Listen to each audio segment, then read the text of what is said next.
Poetry Center, bringing poetry to Paterson since 1980 at Passaic County Community College.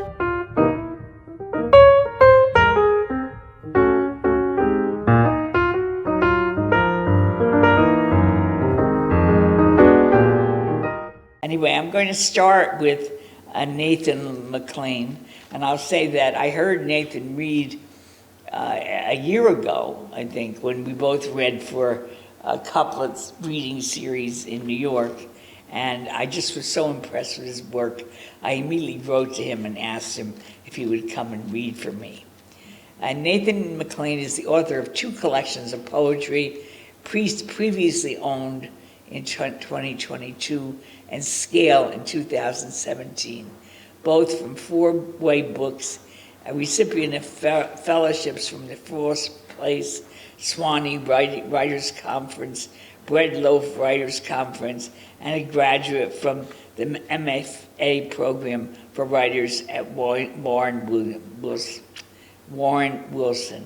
A Cave Canem Fellow, his poems and prose have recently appeared or are forthcoming in Plume Poetry Anthology 10, The Common, Guest House, Poetry Northwest, and Zocalo Public Square, among others. He teaches at Hampshire College and serves as the poetry editor of the Massachusetts Review. His work is incredible. Let's welcome Nathan McClain.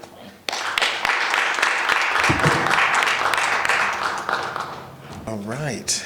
Well, thank you so much, Maria, for inviting me out to come to Passaic and to come to Paterson to read poetry. Thank you to all of you who are here, to those who were in my workshop earlier. And it's just it's a joy to be here to read for all of you, and certainly to read alongside Queen. It's an honor to meet the poet laureate of Paterson as well. So yeah, I'll share some poems. I'll alternate between these 2 books and share poems from each of them. This first poem that I'm going to read, the only thing you really need to know is that it does take its title from a newspaper headline. This is Fire Destroys Beloved Chicago Bakery. How is it that you misread fire as father? Your father, come back from the dead to sweep like hard wind through the building, to smash with a Louisville slugger every pastry with which you'd pack your sweet little mouth, then flick a lit match into the trash bin. The entire building will have to be demolished because the father took hours finally to be put out. It was a stubborn father. Your father, who once outside a grocery store warned you against asking for anything inside, so you have learned to keep your appetites a secret. And how good you are, refusing in the drive-thru the hot apple pie, 2 for $1, choosing the house salad over French fries. But maybe this is why they all leave you, why you can't let him rest in peace. The real question is not why your father would do such a thing, but why you smell him in every ruin, every smoldering heap of ash and brick. And in this particular book of poems, thank you. Beautiful. Thank you. In this book of poems, there are a number of ekphrastic poems that the titles are simply the titles of the pieces that they're responding to. So this is Landscape in Red by David Siqueiros. Whoever said that, with time, the forest behind the house would come back, lied. The forest still scorched with sorrow. If you sit in ash long enough, its residue gets in your throat. Odd to think you could carry the dead forest around inside you for years, yet sometimes I'd go out back and sit in what ash hadn't blown away. Before the fire, my father left, angry. He went for a walk. That night, the forest caught fire. Firemen said no one was to blame, but there's always someone.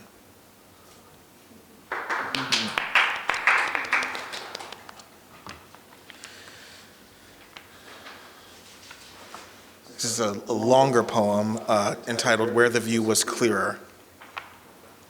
So strap yourselves in.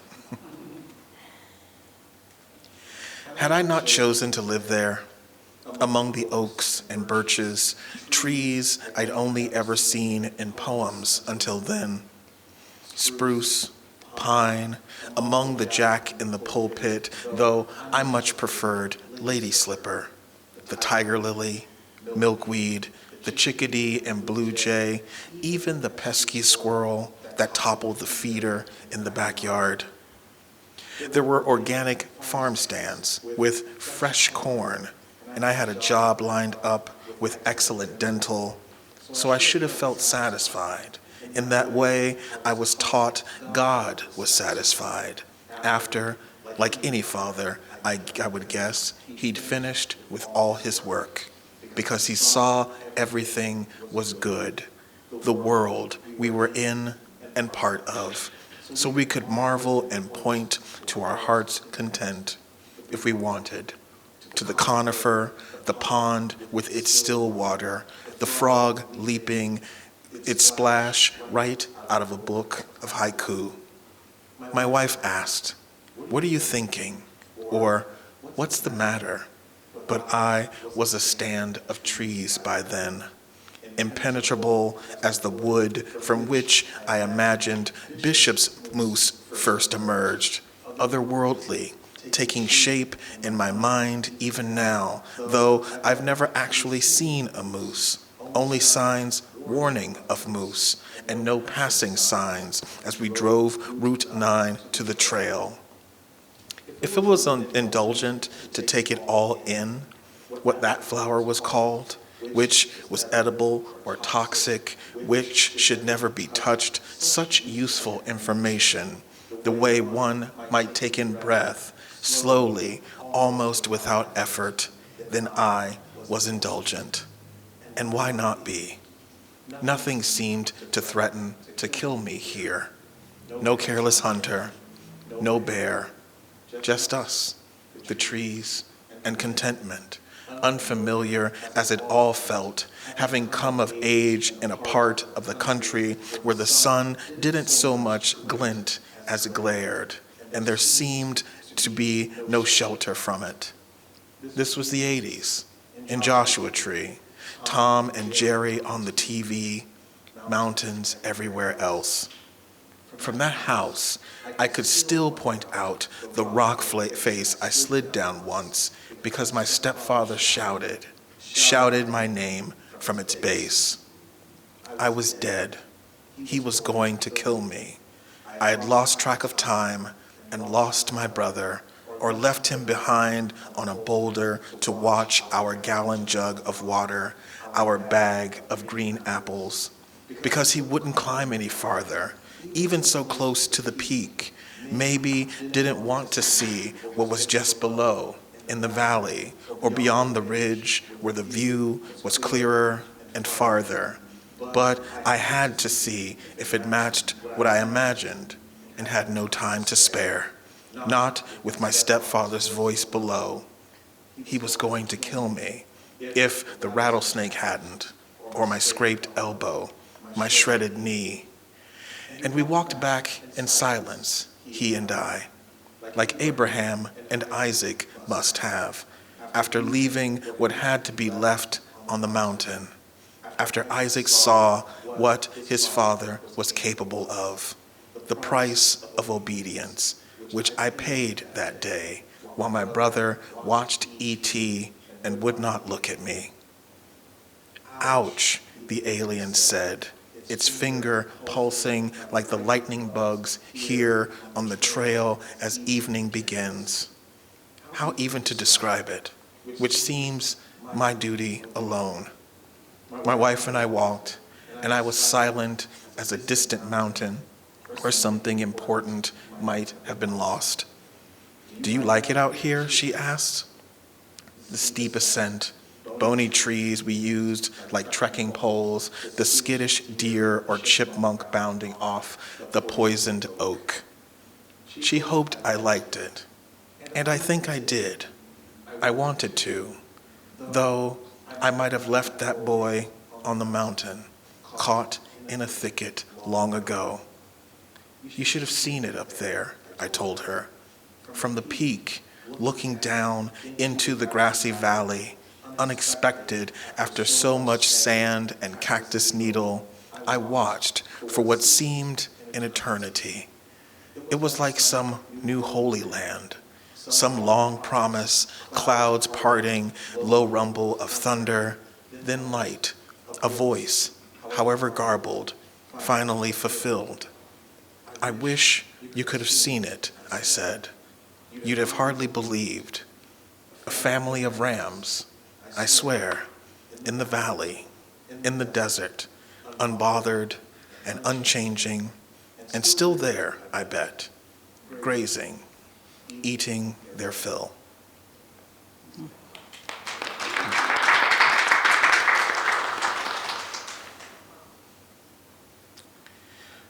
This next poem is entitled, it's another one of those ekphrastic poems, Landscape with Goats by Felix Messick.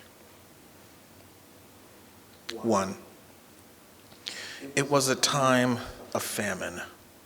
A bird we couldn't name sat on a branch every morning, heavy with the news of spring being gone. On the path, we found 2 goats roaming, delirious, their tongues worn from wearing tree trunks down, to drink the water feeding the leaves. They must have been sick because they began eating one another, as though each was the other's cure. 2. Reprise. I wondered how long we had been sitting across from each other at the kitchen table, with nothing between us. Thank you.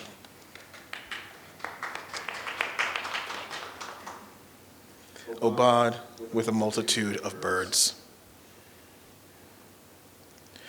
Still dark, and already the stupid birds are at it outside the window. How could anyone possibly be prepared for what clamor they make in the oak, not cooing, a cacophony, so many, an ill omen of birds seemingly trying all at once to speak the way children often speak, overtop one another, as if each had the most important thing to say.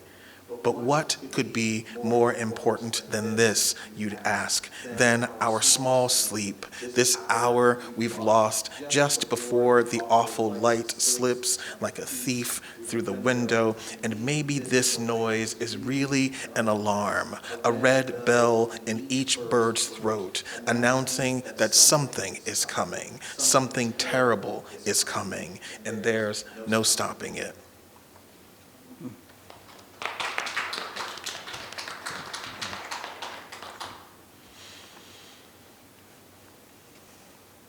This next one was entitled Midlife Obad. It's funny to put midlife in my poem titles now.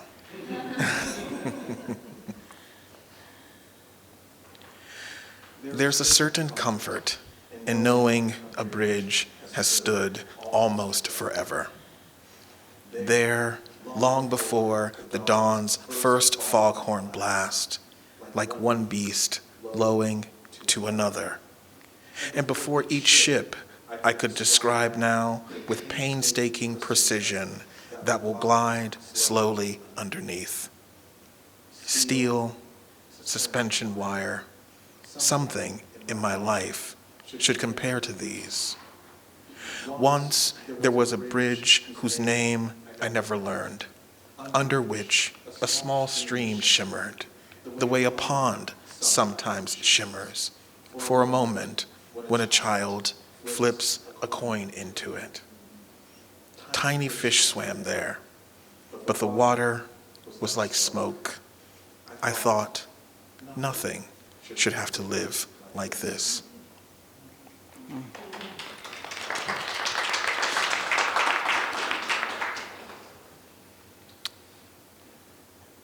The ferry, and it's a ferry as in the boat. I still had a lover. Maybe let's start there. I hitched a ride to Boston where I missed the ferry by what seemed like minutes. But time can work that way in the mind. I was in love, or wanted to be in love, and there was distance everywhere, is maybe a better way to put it. Though what exactly was it? I hadn't given it a designation. I looked for the boat. It wasn't there. Only the dock, a few seagulls, a blue distance. If I was supposed to wave goodbye, I missed my chance, though what did I care? So in love with solitude. At least I was at the time. It seemed easy, being lonely, watching time lapse, that boat long dispatched. I'd missed it, yet there I was, waving like a fool and love, perhaps, at what? I couldn't tell. I wasn't there when the ferry left, remember? I missed it. Or they went on without me. The distance made it hard to see clearly where distance ended, or if it did. Or I didn't make it in time to see. Maybe time was against me. I missed the ferry. I had no money. The ferryman said it was fine and smiled at me. Smiled. There was the shore and me wanting to be in love, though I wasn't. I carried what I could. Love, I didn't have room for it. In the distance, I swore my solitude waved. I missed it where I was headed, sure, but there was hardly time for that. The boat was early. I boarded it and stood on the stern. Part of me was missing, but there had to be a cost. That part I missed. My mind, a rough sea I might have loved watching lap were I not so inside it. My mind, the fish too, the shore distant as the voice I thought I heard in it, as time itself.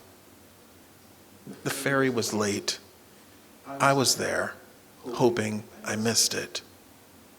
I didn't trust the distance, lovely as it seemed. I didn't trust time, nor where it carried me. I knew what was there.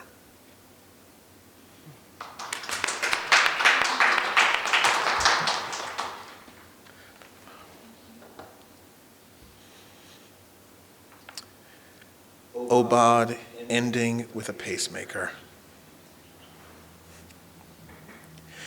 It's so easy from the hotel's 12th floor to see the sheet of ice splinter, then drift like continents on the river. From this height, the snow flurries, doesn't seem to fall at all. Maybe it's the trucks delivering meat packed in salt, I imagine, gliding slowly along that make me think back on the La Brea bakery truck driver whose heart quit at the intersection of Melrose and Western. Paramedics listened to his chest, blew and blew into his mouth before he was wound to a stretcher, rushed away. The truck, all its freshly baked baguettes, left, and I was almost certain, stolen.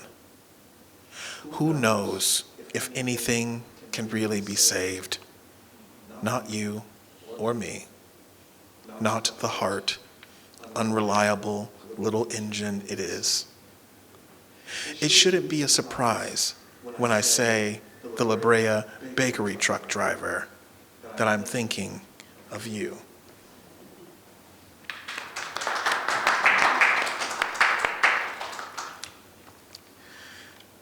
Myth of the bear. That winter, snow dusted the hemlock, each spiked cone. Snow salted my hair. It was that long, that winter. A black bear cub curled beside me, hers a dark, honeyed sleep. If this were a fable, one could sleep the whole winter without interruption. That's how long it felt as the bear cub and I kept each other warm. She had no clamp, no shackle or trap marks in her fur. Of course, I checked. Carefully, I peeled fat, gray ticks from her back, but I was gentle then. Sometimes it was my turn to wade waist deep into the river, and that was fine. If we were lucky, there were fish, though no fish would consider this luck. Sometimes the bear cub seemed to stalk a smell, sniffing. I assumed her mother, but it could have been anything that winter. You wonder what there is to learn here, other than this is not a fable, other than whenever I woke, the bear was always a bear again.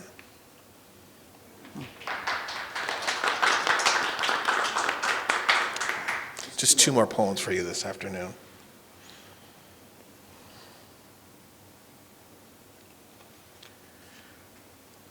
The sculpture.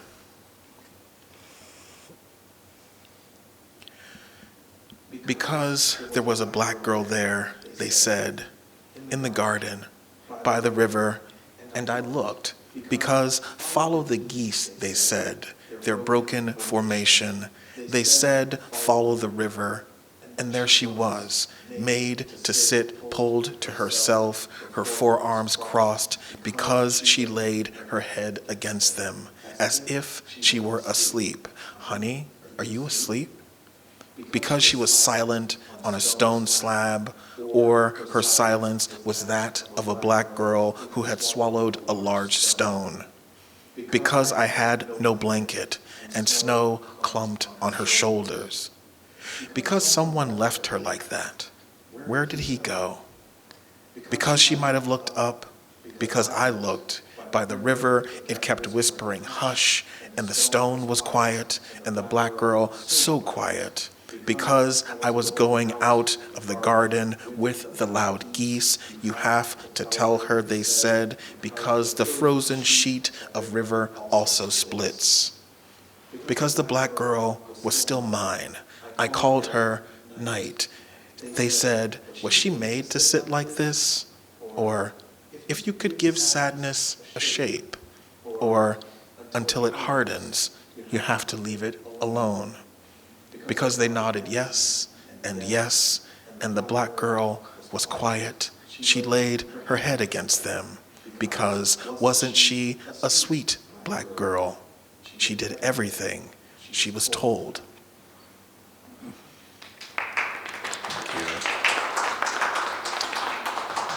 And I'll close with a poem entitled Love Elegy in the Chinese Garden with Koi. And once again, just so incredibly grateful to Maria for the opportunity to come and teach a workshop and read here, and grateful for all of you and looking forward to hearing Queen's work. Love Elegy in the Chinese Garden with Koi. Near the entrance, a patch of tall grass. Near the tall grass, long-stemmed plants, each bending an ear-shaped cone to the pond's surface. If you looked closely, you could make out silvery koi swishing toward the clouded pond's edge, where a boy tugs at his mother's shirt for a quarter to buy fish feed. And watching that boy as he knelt down to let the koi kiss his palms, I missed what it was to be so dumb as those koi. I like to think they're pure, that's why, even after the boy's palms were empty, after he had nothing else to give, they still kissed his hands. Because who hasn't done that? Loved so intently, even after everything has gone. Loved something that has washed its hands of you. I like to think I'm different now, that I'm enlightened somehow. But who am I kidding? I know I'm like those koi still, with their popping mouths that would kiss those hands again if given the chance. So dumb. Thank you. Wonderful.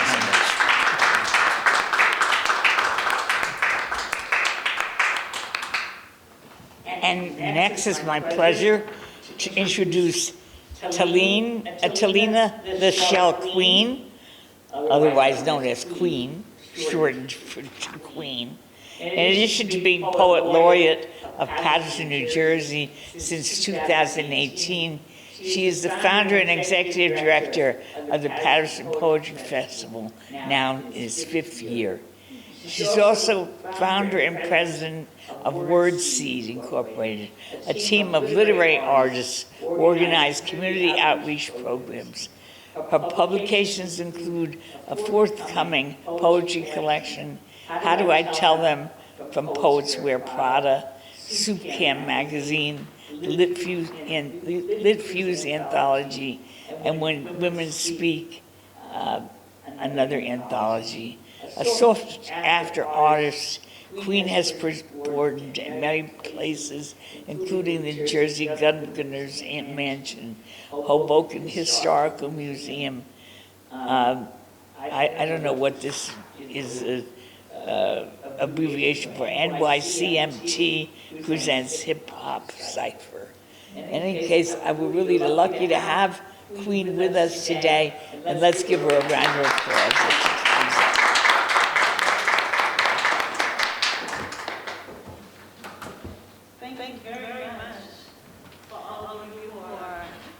Thank you, Maria. Thank you for your reading. It was enchanting. I did a lot of thinking while you were reading. It's a shame we're not talking again afterwards, but I guess I'll just start reading. Yeah. Let's just read. I'm reading from a chap that is just something I put together for a reading I was doing for a New Jersey Education Association, and we had to hurry up and get something to put together for them. And so that forthcoming book is still forthcoming. We're all waiting, and I'm waiting with you. So this is You Cannot Silence the Ocean. You cannot silence the ocean. The waves are reborn again and again and again and again. The waves are dancers leaping toward the shore with splendor unmatched by any other body of water. Capable of both ballet and tsunami, the ocean knows the language of every tongue, but always says the same soul-soothing sound. She's a lullaby for angst and anger and anxiety. She inspires the constellations to stand sur le pont.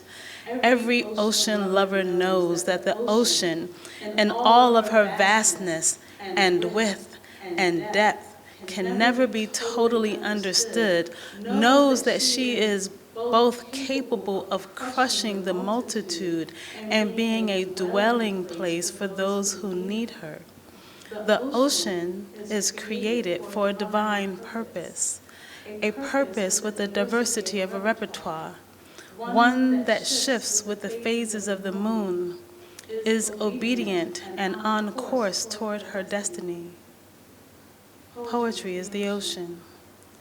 Every poetry lover knows that in all of her vastness of creativity, width on the scale of emotional expression, depth and diversity in her repertoire, that above all, she is on course toward her destiny. You cannot silence the ocean. The waves are reborn again and again and again and again. Shh.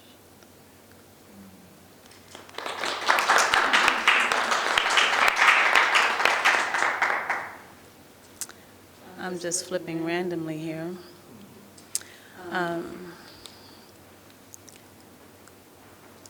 Ticket 1A. There is no comfort at 30,000 feet on a teacher's salary. The roles are segregated like the country, according to race, which is also socioeconomic status. I look like seat 1A, wearing my $10 jeans and had to have this sweater. All of the rich people in my front row seats smile at me when I stroll past. The middle class people in the middle add a wave to their smile like we are family, even though my people are shot for being black, like the guy in the news today, whose name we will certainly forget. Even though he was shot at work, a security guard, by the police after he had done the tremendous job of stopping the gun-wielding bad guy in the club. He wanted to be a cop, the news article said. He is dead because he is black, I read. I'm sitting in his seat in the back, 36A. When the white people, who could be less wealthy than me, walk from the middle or the front to use the bathroom or exercise or see the flight attendant, they say to me, "I love how you wrap your hair." And I say, "Thank you," because it doesn't matter that my eyes were closed. It doesn't matter that I was dreaming, because I am black in the back of the racially and socioeconomically segregated plane, pretending to be my ancestors, even though my seat, my real seat, is 1A. The people in my seat, all over this country, are holding on to my seat with desperate claws. They are smiling and waving and shooting us to death. Nobody says, "Sorry for your loss." Nobody on the racially and socioeconomically divided plane is discussing bullet lynchings. The plane talk today is about wedding dresses, grandbabies, and business meetings. One lady, who has the same ancestry as me, sits between two friendly white men. She is smiling at them with plastic cheeks, but her plastic melts when she sees me. Her eyes cut my lips, and I don't say anything to her at all anyway. Who can say gentle nothings about braids and hair wraps when men are lying on the asphalt with our ancestry pouring out? Okay, not today. Today I grade papers and mourn in silence en route to my Seattle suburb second home. I will admire the art collections on the walls, peek out at the garden, and maybe plant a bulb for what's his name, who was bullet lynched today.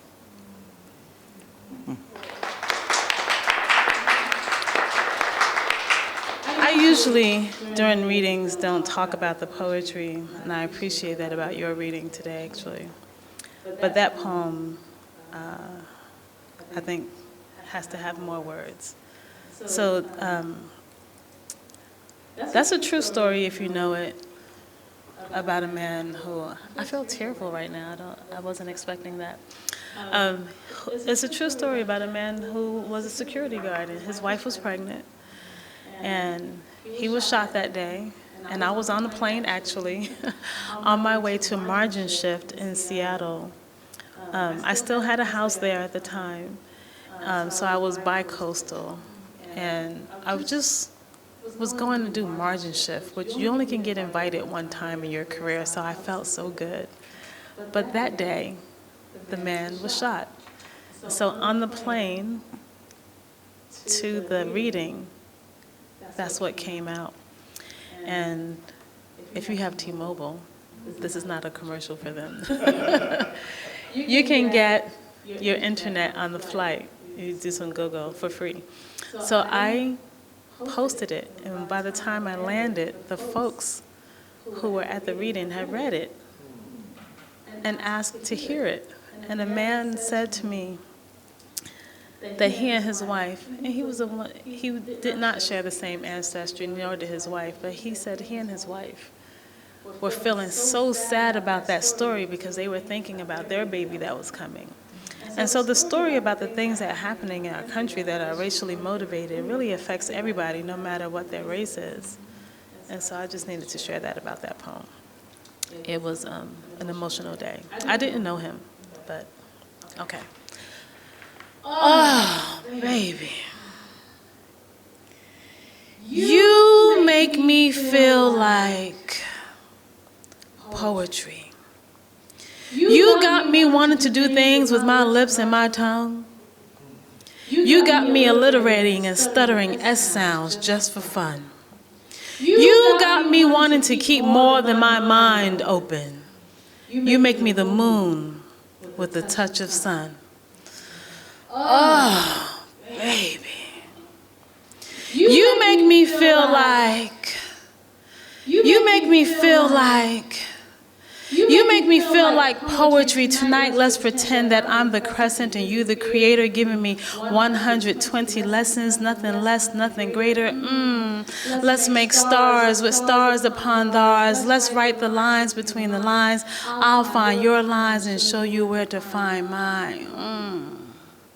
Baby, you make me feel like, you make me feel like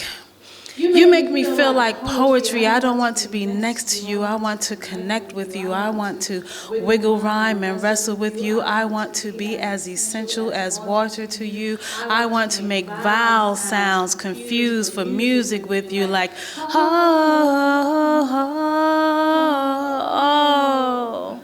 baby, you make me feel like poetry. Your poem is my heartbeat. Your voice is the rhythm of my feet. When you speak, I breathe deeper. Each inhale is an accelerant for the way my hips sway. Each exhale is, should I tell? Each exhale is a capital letter pronoun, exclamation mark, your name sound. I don't even remember who I was before I found your name on my tongue, slipping out between my teeth and tingling on my lips. Baby, you make me feel like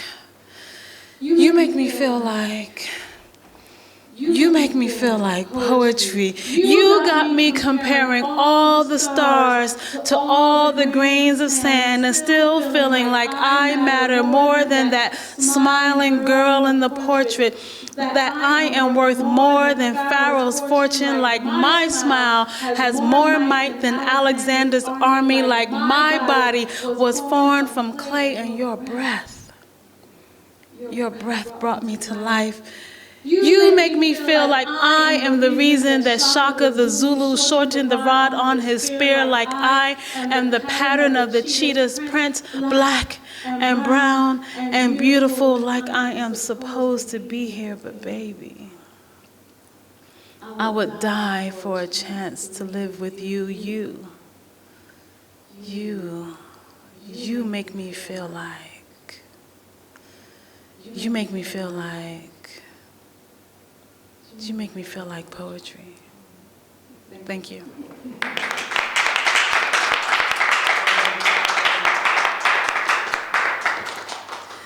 Lisa, earlier I told you that there was a poem that some middle school kids did of mine on stage, and it made me have pins and needles. This is that poem. Wanna dance. Dance wild, wild, wild, spinning, turning, jumping, dancing, crazy and wild. Dance alone, dance with somebody, wanna dance. Booty shaking all over the street, toe tapping, neck swaying, head bopping. Dance a feisty dance, a wet dance, a simple dance, a meaningful dance, a silly dance, dance of emotion, dance of trust. Hip-hop dance, y'all. Terrific tango, sensuous salsa, yeah. Wanna dance, bitty belly dance, dance the hopscotch, dance the robot, dance with baby John, smile all over his face, dance in the crowd, dance in my secret place. Wanna old man dance flamingo, tap tap tap tap tap tap, merengue, foxtrot, swing, praise, dance for the Lord, dance barefoot, reach up from earth and down from heaven to the beat of our native drum, dance those cats spinning on their heads, dance reggae, clouds, air on the dreads, dance disco, waltz, do-si-do, dance, no clogs. Dance the monkey dog, what y'all know about that? Dance hula, dance like that famous Jackson, dance cause we're sad, dance cause we're flipping mad, dance capoeira, feel it in your heart, calypso, balance ballet, copa, dance. The name of that poem is Something Fun.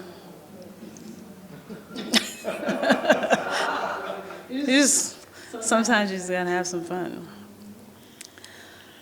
All right, because I write crazy stuff like this. All right, I'm not ready. Let me see.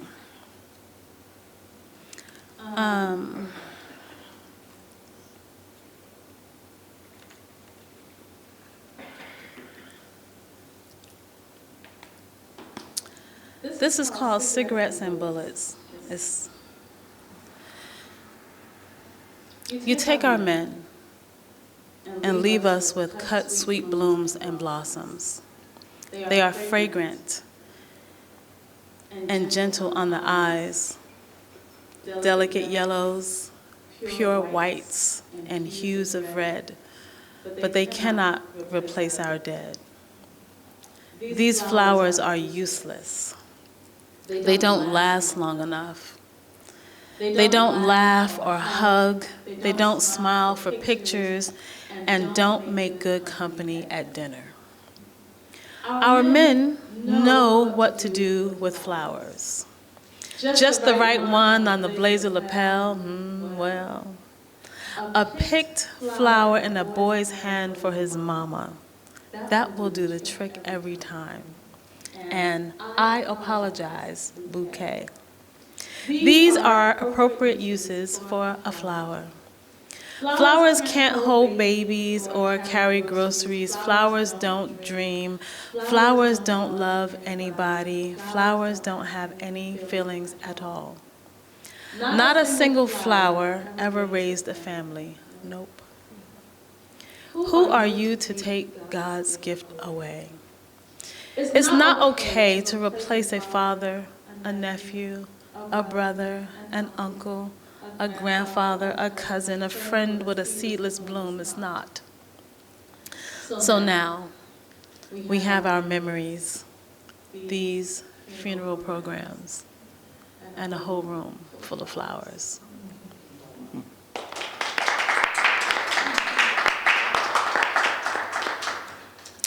Brown girl.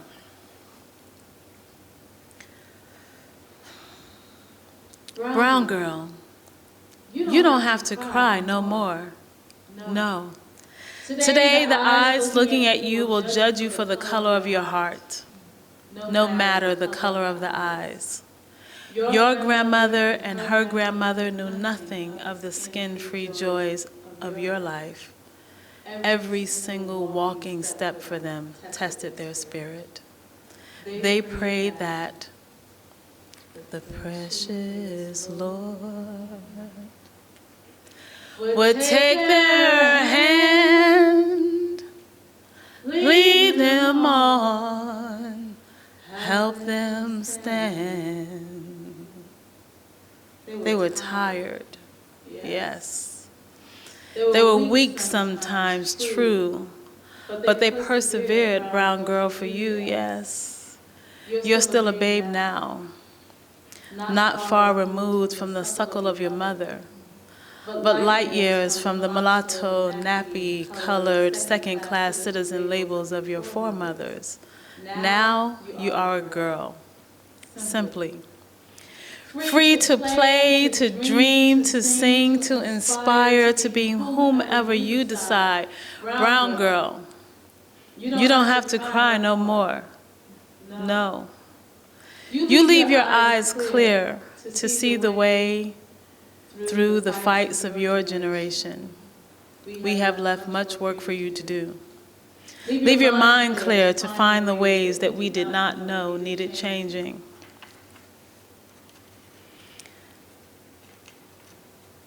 Brown girl, you don't have to cry no more. No. Let your heart free, leave your heart free to soar beyond the stratosphere and discover worlds that we dared not dream about. Leave your anger alone. Replace it with the triumphs of a 2-century-year-old war that your foremothers fought for you to be free of tears. Brown girl, you don't have to cry no more. No. Celebrate your skin, your hair, your hips, your waist, your backside. Hold your head up high. Wear your smile wide and let your eyes glisten. Brown girl, you don't have to cry no more. No. Thank you.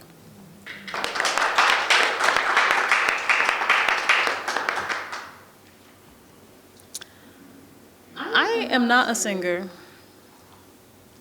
but I keep writing these poems that has music. So maybe in another life. Well, my Father, He'll be there. But Father can't help me to cross. You know, my Father, He'll be there. But Father can't help me to cross.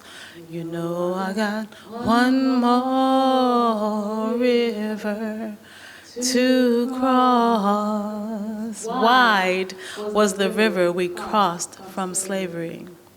Scarred backs, proud chests, acts of bravery. We packed just a little more than pride for the Underground Railroad ride, the whole while singing, "We exalt thee."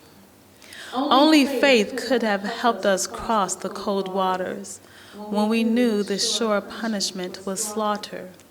Slipped, sneaked, prayed for salvation from every station until Juneteenth and the promise of emancipation, the long-awaited freedom for our sons and our daughters. Then came a time we got to know a formidable foe, a slinky fellow by the name Jim Crow, who did legislate the rapids of the river to flow against us and mark the moment when our people learned not to trust the nation nor the scale or which direction the river flowed. Lord sent us a king to teach us how to fight in ways that were civilized for our civil rights.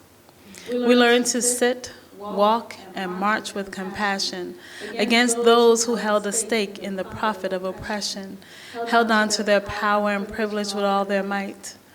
The river's rapids are rough, but the water does still flow for this renewed fight against brutality, for the continued struggle for equality and equity in the workplace and beyond, and the places we don't know yet, know. We choose to cross this river to a new plateau. I have a friend. I'm going to read one more poem because I think that will put us right on time. I have a friend who is, she does diversity, equity, and inclusion training, and she was doing that kind of work for a law firm. And then she was like, oh, this work is so hard. So she left that work and wrote a book called Trust the Process, and that poem was written for her book, and that's why legislation and da-da-da. You said, right, like why does this exist? So I'll read this last poem. Ain't Nobody Got Time for Love Poems. It's in here somewhere. Ain't nobody. I didn't read that yet, right? All right, let me see. Where are you? This actually have a table of contents. Ain't nobody got time. It's supposed to be right here. Oh, here it goes.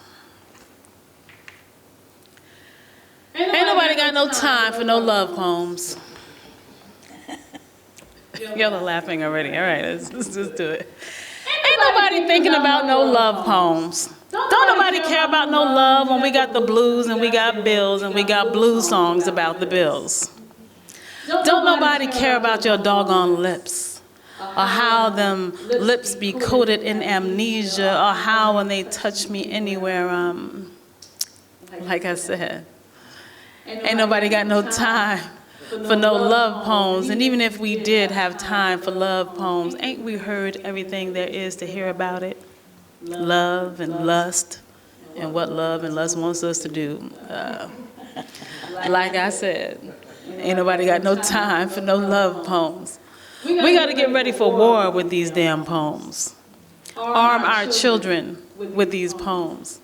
Record our history with these poems. These poems were intended to apprehend, you know, the ones who weren't running away, got taken away, are still away and can't find their way back home, even with the right to abode. These poems praise Ghana, praise Marcus Garvey, praise Gullah Island, praise the souls forgotten in the Middle Passage, praise those fighting the thieves who stole, admonish the ones who sold us, and the ones who bought who was being sold, and buried us and sold our souls and buried us beneath piles of legislation and water.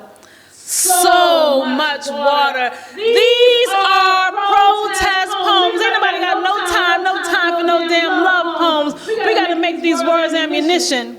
These poems have jobs. Real serious issues must be tackled with these poems. Can't nobody be wrestling with thoughts of increased heartbeats and panting and panting and panting and panting and like I said, ain't nobody got no time for no love poems. No, somebody got to write about blood and bullets and pain and poverty. Somebody got to write about real racism and all the damn isms and the cousins of the isms and Karen. Somebody got to deal with Karen. Ain't nobody in love with none of that. So we ain't got no time for no damn love poems. And even if we did have time for love poems, your body, that is my body too.